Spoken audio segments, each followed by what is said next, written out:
നമ്മുടെ മുത്തുനബിക്ക് സിഹ്ർ ബാധിച്ചു എന്ന് എല്ലാവർക്കും അറിയുന്ന കാര്യമാണ്. പക്ഷെ മുത്തുനബിക്ക് ആരാണ് സിഹ്ർ ചെയ്തതെന്ന് ആർക്കെങ്കിലും അറിയോ? മുത്തുനബിക്ക് സിഹ്ർ ബാധിച്ചതിൻ്റെ പേരിൽ മുത്തുനബി എന്തൊക്കെ പ്രയാസങ്ങൾ അനുഭവിച്ചു എന്നുള്ളത് ആർക്കെങ്കിലും അറിയോ?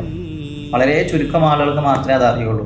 എന്തിനാണ് മുത്തുനബിക്ക് സിഹ്ർ ബാധിച്ചത്, ആരാണ് ചെയ്തത്, എങ്ങനെയാണ് ചെയ്തത്, നിങ്ങൾക്ക് അറിയാൻ താല്പര്യം ഉണ്ടെങ്കിൽ ഈ വീഡിയോ മുഴുവനായിട്ട് കണ്ടോളൂ.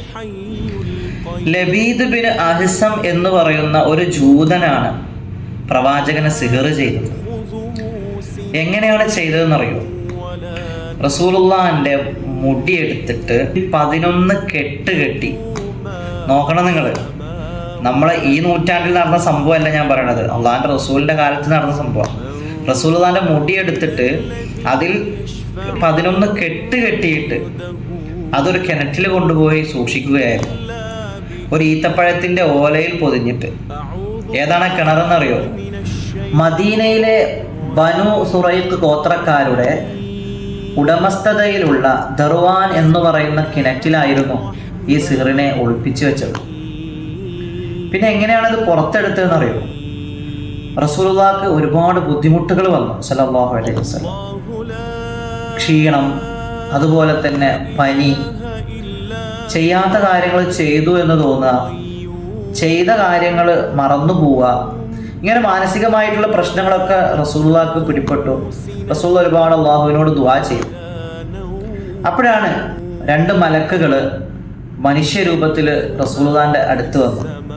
ഒരാൾ തലയുടെ ഭാഗത്തും ഒരാൾ കാലിന്റെ ഭാഗത്തും ഇരുന്ന് അവർ തമ്മിൽ റസൂലുള്ളാഹിക്ക് സംഭവിച്ചതിനെ കുറിച്ച് ചർച്ച ചെയ്യാൻ തുടങ്ങി. അതിൽ ഒരാൾ ചോദിച്ചു, അല്ല, മുത്തുനബിക്ക് എന്താണ് സംഭവിച്ചതെന്ന് അറിയോ? അപ്പൊ മറ്റേ ആൾ പറഞ്ഞു, മുത്തുനബിക്ക് സിഹ്ർ ബാധിച്ചതാണ്. ഓ, ആ സിഹ്ർ എവിടെയാണ്? അവിടുന്ന് അവരുടെ സംഭാഷണത്തിൽ നിന്നാണ് ഈ സിഹ്ർ എവിടെയാണ് ഒളിപ്പിച്ചു വെച്ചതെന്നൊക്കെ അറിയാൻ കഴിഞ്ഞത്. മുത്തുനബി ആ സിഹ്ർ എടുക്കാൻ വേണ്ടി പോയി. അലി ഇബ്നു അബി ത്വാലിബ് റളിയല്ലാഹു അൻഹുവിനെയും തന്റെ സ്വഹാബത്തിനെയും കൂട്ടിയിട്ട് ഈ കിണറ്റിന്റെ അടുത്ത് പോയി. പോയ സമയത്ത് ആ കിണറ്റിലെ വെള്ളം ചുവപ്പ് കളറായിരുന്നു എന്ന് ഹദീസുകളിൽ പറയുന്നുണ്ട്. അവിടുന്ന് ഈ സിഹ്ർ ചെയ്യപ്പെട്ട ഈ മുടിയും ഈ സാധനം വസ്തു പുറത്തെടുത്തിട്ട് അതിലെ ഓരോ കെട്ടും അഴിക്കുമ്പോൾ അപ്പോഴാണ് നമുക്ക് എല്ലാവർക്കും സുപരിചിതമായ സൂറത്തുൽ ഫലക്കും നാസും ഇറങ്ങിയത്. അത് ഓരോന്ന് ഓതുന്ന സമയം ആ കെട്ട് ഇങ്ങനെ അഴിയുന്തോറും റസൂലുള്ളാഹിന്റെ ബുദ്ധിമുട്ടുകൾ ഇങ്ങനെ റിമൂവ് ആയിക്കൊണ്ടിരിക്കുകയായിരുന്നു. ഓരോ കെട്ട് അഴിക്കും തോറും റസൂലുള്ളാഹിന്റെ ശരീരം ഫ്രീ ആയി വരികയാണ്. അന്നാണ് സൂറത്തുൽ ഫലക്കും നാസും നമുക്ക് പരിചയപ്പെടുത്തിയത്. പൈശാചികമായിട്ടുള്ള എല്ലാ ബുദ്ധിമുട്ടുകൾക്കും ഈ സൂറത്ത് വളരെ പ്രധാനപ്പെട്ട ഒരു സൂറത്താണ്. അപ്പൊ സിഹ്ർ ചെയ്യുക എന്ന് പറഞ്ഞാൽ ഇത് ഇപ്പൊ തുടങ്ങിയ ഒരു പരിപാടിയില്ല, ആദ്യകാലം മുതലേ ഉണ്ട്. റസൂലുള്ളാഹിക്ക് വരെ അത് ബാധിച്ചിട്ടുണ്ട്, അത് ഏൽക്കും എന്നതിന്റെ ഒരു സൂചന കൂടിയാണ് ഈ സിഹ്ർ.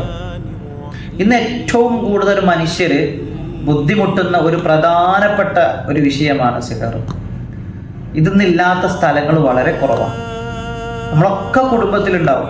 ഇതുമൂലം പ്രയാസപ്പെടുന്ന ഒരുപാട് കുടുംബങ്ങൾ എനിക്കറിയാം.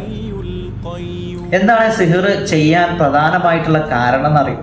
ഒരു മനുഷ്യന് സിഹ്ർ ചെയ്യാൻ തോന്നുന്ന സമയം, എന്തുകൊണ്ടാണ് അവന് സിഹ്ർ ചെയ്യുന്നത്, അവനക്ക് എങ്ങനെയാണ് സിഹ്ർ ചെയ്യാൻ തോന്നുന്നത്, അതിന് അടിസ്ഥാനമായ കാരണം, ഇതെങ്ങനെയാണ് ഫലിക്കുന്നത്, നമുക്കിത് എവിടെ പോയി ചെയ്യുമ്പോൾ ഇതെങ്ങനെയാണ് ഫലിക്കുന്നത്, ഇതെങ്ങനെയാണ് ചെയ്യുന്ന രൂപം, ഇതറിയാൻ താല്പര്യമുണ്ടെങ്കിൽ അടുത്ത വീഡിയോ ഇൻഷാ അല്ലാഹ് അതിനെക്കുറിച്ച്, ഒരു മനുഷ്യനെ എങ്ങനെ സിഹ്ർ ബാധിക്കുന്നു, ഒരു മനുഷ്യൻ എവിടെ പോയി സിഹ്ർ ചെയ്യുന്നു, ആർക്കൊക്കെ സിഹ്ർ ബാധിക്കും, എല്ലാ കാര്യങ്ങളും ഇൻഷാ അല്ലാഹ് അടുത്ത വീഡിയോയിൽ നമുക്ക് അതിനെക്കുറിച്ച് പറയാം. അസ്സലാമു അലൈക്കും.